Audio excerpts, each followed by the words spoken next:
What's up guys, welcome to my balanced druid guide for Legion patch 7.2.5. Now in this guide, I'm going to be going over your spells and abilities, your talents, the artifact traits and relic choices, your stat priority, and then your DPS rotation if you will, for both single target and AoE, as well as demonstrations of each, and then just some macros and add-ons that I use that you might find useful. Now for easy browsing, I have included some timestamps in the description below, so if you want to just skip to a specific section, feel free to use those to navigate the video a bit quicker. Now I want to start by talking about your spells and abilities, and we'll begin by talking about your astral power secondary resource system. Pretty simple. Some spells you cast will generate astral power for you, and others will spend it. You can have a maximum of 100 astral power at any given time, and any more you try to generate after that will be wasted. Now the first spell I'm going to go over is Solar Wrath. Pretty simple spell. It's a single target cast, like something like this. You shoot it off, and it gives you some astral power. Next up is Lunar Strike. Similarly, it's got a longer cast time, but it will hit the target and cleave things around it if they're within the range of 5 yards, and generates a little bit more astral power than Solar Wrath. Looks like that. Next up we've got our artifact ability, which we gain once we get our Scythe of Elune at level 100 and do the quests. And this is a 3 charge system spell, and it has 3 different phases. So New Moon is a very quick cast, and it generates 10 astral power. Looks something like that. Half Moon is the next one, and it's a bit longer of a cast, does more damage, and generates 20 astral power. And it looks like this. And then Full Moon generates 40 astral power and is a much longer cast time, does a lot of damage. And New Moon will hit stuff in AoE, but it doesn't do more damage, it just splits the damage among the enemies it hits. It looks a bit like this. Now we also do have 2 damage over time spells, Moonfire and Sunfire. Moonfire is pretty standard, you just cast it and it hits the target, and then does damage over time as well as a little bit of damage up front. And then Sunfire is pretty similar. It does a dot like so, but it will also hit things or apply the dot to enemies within the range of its splash.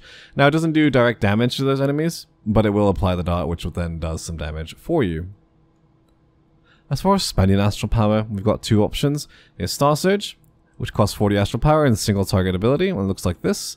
And you just do a bunch of damage to the target. Now when you use Star Surge, you'll notice I get 2 buffs called Solar Empowerment and Lunar Empowerment. And these just make the damage of your next Solar Wrath or Lunar Strike, depending on which one it is, increase. So it just makes you do more with those spells. And then for AoE, we do have Starfall. Now this costs 60 astral power by default, and you can put it in an area like so, and in that area it just does AoE damage. Now this also does apply a debuff called Stellar Empowerment, which makes them take more damage from your damage over time spells, your Moonfire and your Sunfire.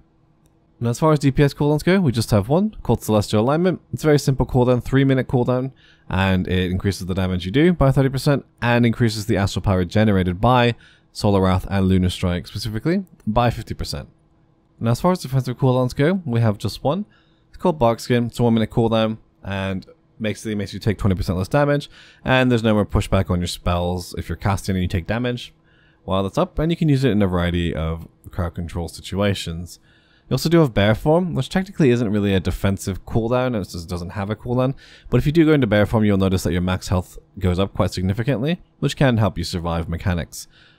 Of course, you will lose DPS by being in there, and it does unlock different abilities you can use, but I won't go into those too much in this video. Now, as far as utility goes, we do have Solar Beam as an interrupt. It's a 1-minute cooldown. They will both interrupt a cast if you use it while something is casting, and it will leave an area on the ground that silences enemies that are in it. So it looks something like this, and just stays there for 8 seconds, and anything that moves into it is silenced. We also have Entangling Roots, which you cast and just root the target in place. Pretty simple, no cooldown. We also do have Regrowth, which is a casted heal, and it heals a bunch up front and then a little bit over time. And then we also have Innervate. Now Innervate is a 3-minute cooldown that can be used on a healer, and basically it gives them free casts for 10 seconds. So all of their spells are free of mana cost, and so they can spam whatever they want in that duration. Very useful for raids or in high damage situations and say like a Mythic Plus perhaps. Now we also do have a Dispel called Remove Corruption, and it dispels curse and poison effects from the friendly target. And then we do have a couple of other abilities in other forms, which I'm not really going to go over too much. One that is notable is Dash, which will make you run really fast. It does force you into cat form, so if you use it outside of cat form like so, then it will actually force you into cat form, and you have to be in cat form to get the bonus movement speed. It's a 3-minute cooldown with a very, very fast movement speed ability.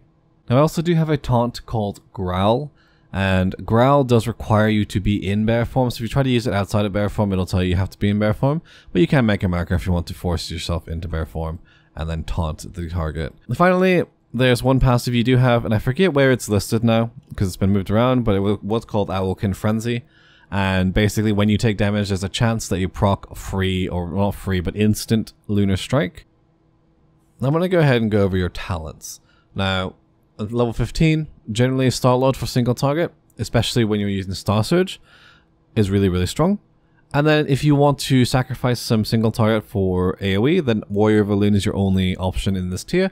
That actually scales with AoE, so you would take this for AoE, but you will lose single target for it. Now, do note that Star Lord doesn't do anything if you don't Star Surge at all, so consider that. And if you don't want to use Warrior of Elune, if you want to still have some good single target, then you can take Force of Nature. It will spread out the damage a little bit, but it'll still do decently single target as well. And this also has the added benefit of taunting non-raid bosses, which can be good in like dungeons, for example. You might find some niche situations for this. But for the most part, single target or anytime you're using Star Surge quite a bit, Star-Lord is good, and then Warrior of Elune for pure super heavy AoE.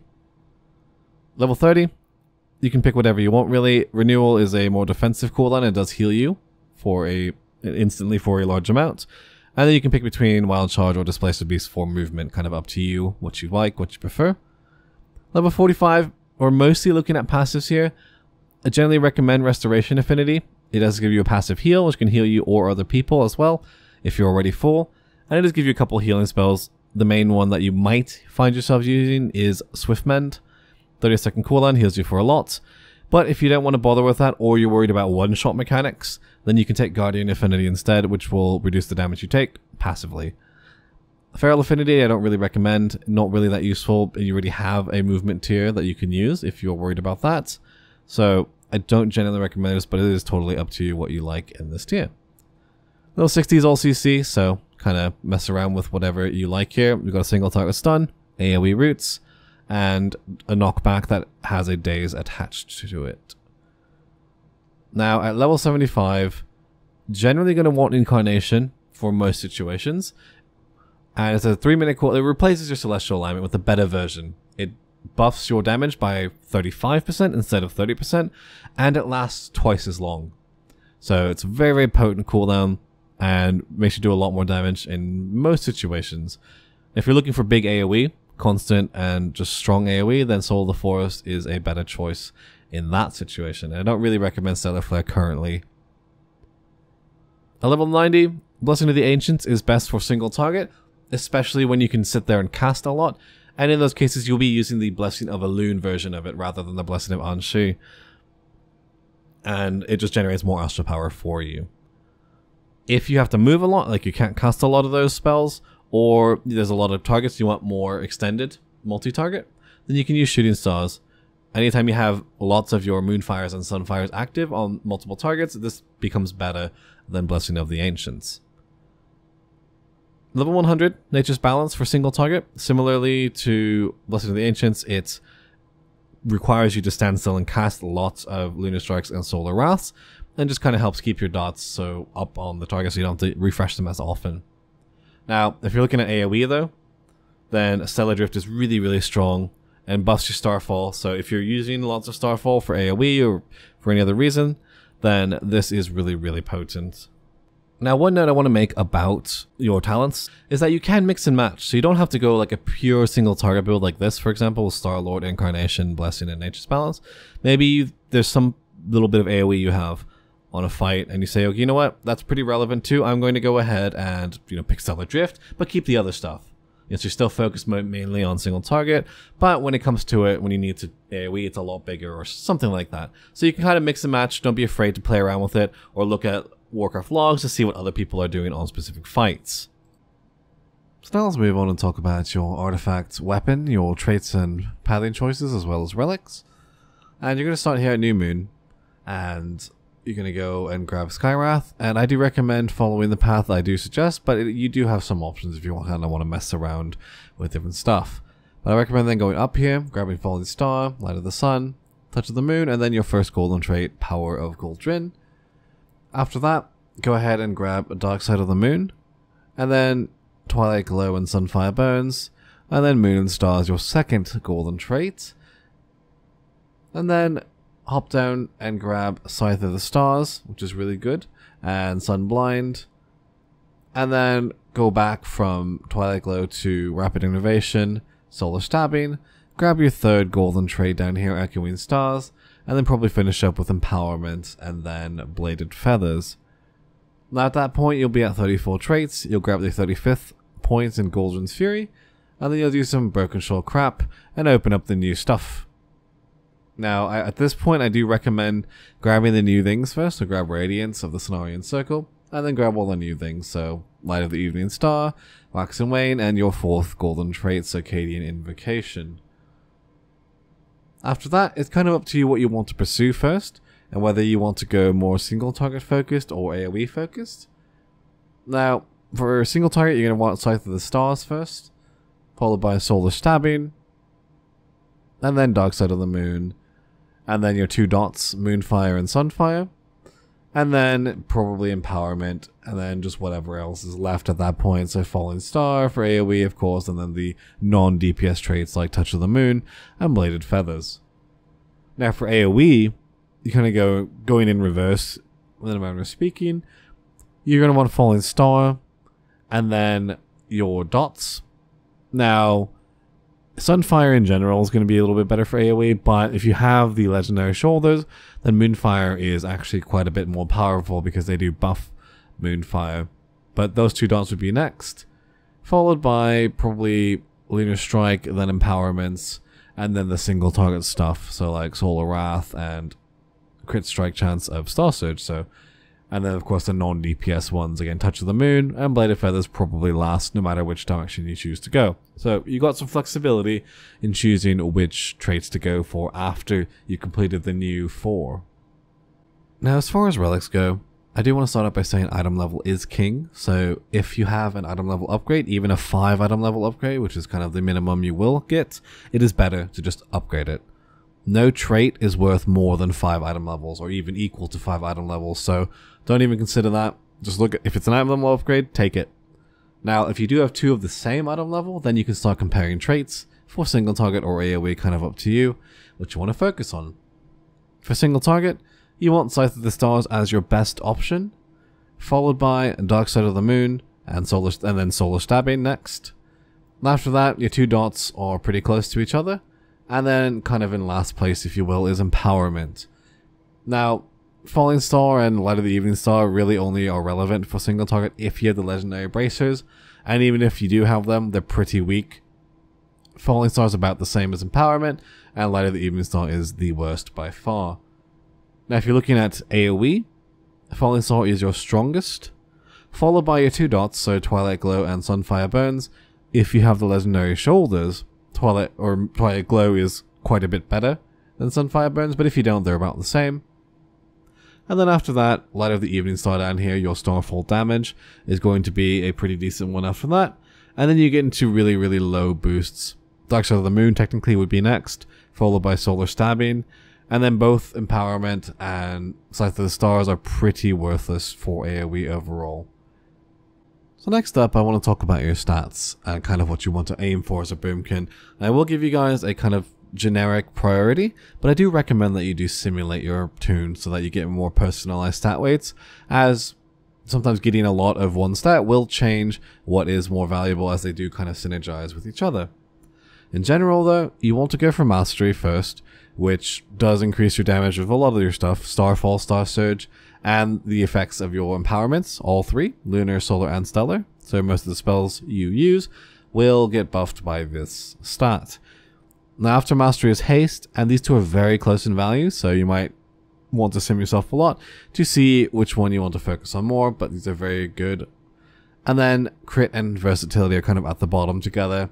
Crit slightly ahead of Verse, but they're both pretty poor for us as balanced druids right now.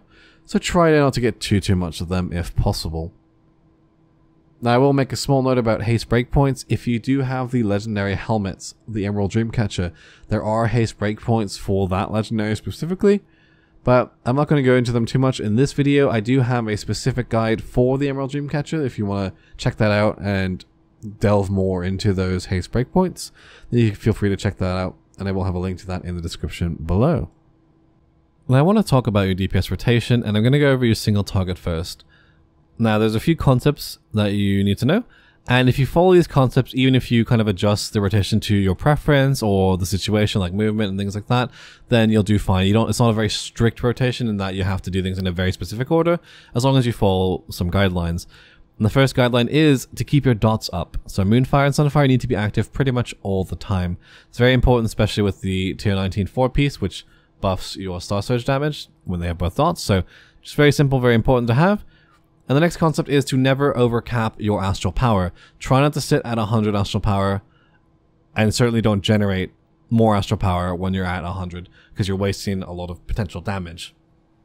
After that, try not to let your moon spells sit at 3 stacks, so don't overcap your moon stacks, because you're wasting good damage and good astral power generation. And finally, the empowerment buffs you get from using Star Surge, try not to overcap those, and those do cap out at 3, so 3 stacks of each. Now, if you have to choose between one of them because of your legendaries or just random procs and things like that, then I would first go overcap your empowerment stacks. Those are the least important out of all of those. Never overcap your astral power, and try not to overcap your moon spells. It's pretty important to not do that. So of those, empowerments are the least important, but do try to not overcap those if you can help it. Now, as far as generating astral power goes, your highest priority is going to be your moon spells. All of them have really high cast time to astral power generation, and they also do a lot of damage per cast time as well. So it's very important that you do use these as much as possible. After that, if you have empowerment stacks, you want to use Solar Wrath first with empowerment stacks, and then Lunar Strike with empowerment stacks, and then if nothing is available, then you can use Solar Wrath unempowered to help generate astral power if you can't Star Surge, or you can't New Moon, or you just want to build and save some astral power. Now, if you need to prep for like a priority ad that needs to die or something, you can hold off on your moon spells a little bit. It's kind of on a case-by-case basis. You can hold on to like half moon and full moon and stuff like that, and you can also maybe pull up some astral power. But in general, you can spend, if you're not looking to hit that like burst down a specific ad, then you can go ahead and use Star Surge whenever you're ready to. Now I want to go ahead and show you here the single target rotation so you can see how it looks, and you'll be able to follow along. On the left side here there will be spells that show what I've just cast, so you can kind of follow along with it. And so for the opener, you will precast Solar Wrath, of course pre-pot if you want to. Precast Solar Wrath about 1.5 to 2 seconds before the pull, then New Moon, and then as soon as the timer hits, then you can put your dots on, pop your cooldown, use your other moon spells, and then, Star Surge away, and so on. If you're not on New Moon, I won't really recommend casting it right after Solar Wrath. Just mix it in with the cooldown rotation. But hopefully, in most cases, you will start with New Moon. So I'll precast here, precast Solar Wrath into New Moon, and then put my Moonfire and Sunfire on, pop my cooldown, and then do my moon spells. Now here I have enough to use Star Surge, and I decided to use it twice maybe. I'll use my empowerment stack, so Solar Wrath, Lunar Strike, and then Star Surge a couple times. Solar Wrath, Lunar Strike, Solar Wrath, Lunar Strike, because they're both empowered. And then moon spells here too, so I'll use that. Then I'll go ahead and Star Surge, and then I get empowered spells again, so I'll use Solar Wrath, Lunar Strike.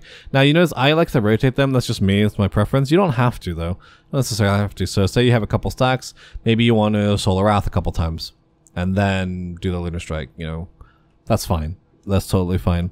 Kind of up to you, maybe you want to do it based on like movement that's going to happen. You can mess around with that as well. Or maybe here I have to move, okay, I'll refresh my dot. I haven't gotten around to this Lunar Empowerment yet, I'll use my Moon. Star Surge, I'll, Solar Wrath, and then, okay, now I got a little time, maybe I'll hit some Lunar Strikes that are empowered, and so on. And you kind of just get into a rotation like that, but again, you do have some flexibility depending on what's going on. Now, eventually, you may find that you don't have enough astral power to use empowerments all the time, so in this case, I'll just use Solar Wrath unempowered, and then just keep going with that. That's basically the idea of the rotation, so it's pretty simple. Try not to cap your astral power, your empowerments, or your moon spells, unless you're specifically like pulling up for a phase of the fight. And always keep your dots active. As far as AoE goes, you got some similar concepts, and I've gone ahead and switched talents to a full AoE build. Well, of course, you don't necessarily have to use all of this, but in general, AoE, a little similar to single target. You want to keep your dots rolling, and that is both Sunfire and Moonfire as much as possible. So Sunfire is easy, you just press it once, it applies to everything. Moonfire, you need to go through and, you know, tab or click or whatever, you know, target different things and Moonfire them individually.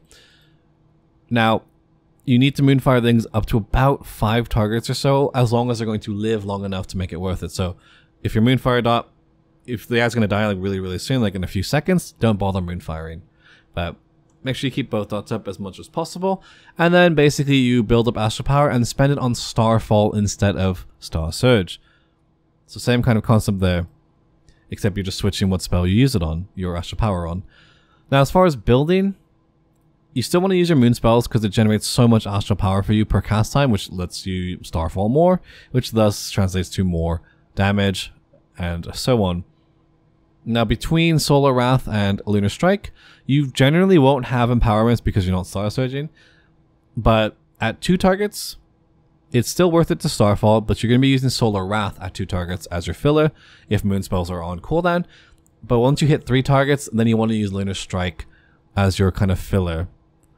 And then again, Starfall to spend.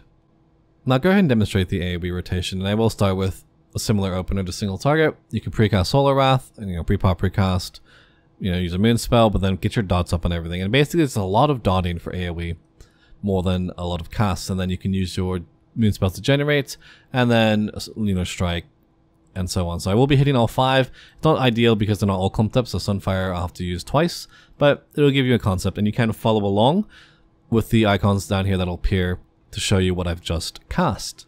I'll go ahead and start. So precast Solar Wrath, Moon, and then I'm going to start dotting things. And I want to dot as an anchor tree chasing this guy here, but you just want to dot as many things as you can. Get Starfall rolling as soon as you get Sunfire probably out, just so you can get some more damage in. But, you know, you do want to keep both Moonfire and Sunfire up as much as possible.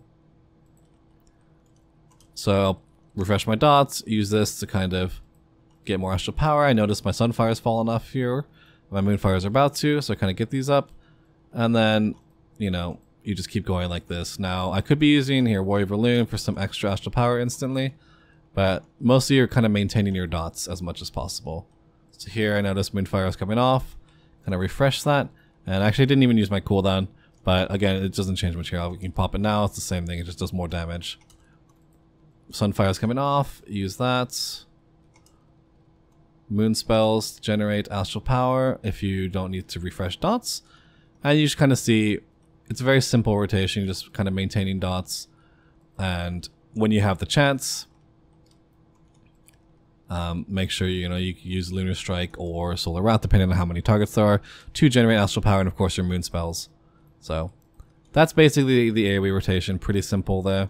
You just kind of follow these guidelines and, you know, keep dots up as much as possible. Now again, if something's about to die fast, you don't need to put on Moonfire because they're not going to last long enough to make it worth it. But if they're going to live for an extended period, then it's definitely worth it.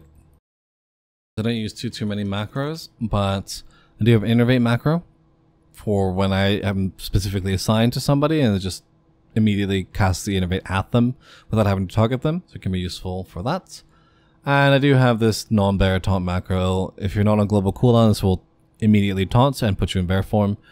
But again, I don't really use it too often. So those are kind of the only 2 I really do use. Now, as far as add-ons go, I do use weak auras too, which you probably saw during the demonstration as well as just kind of throughout.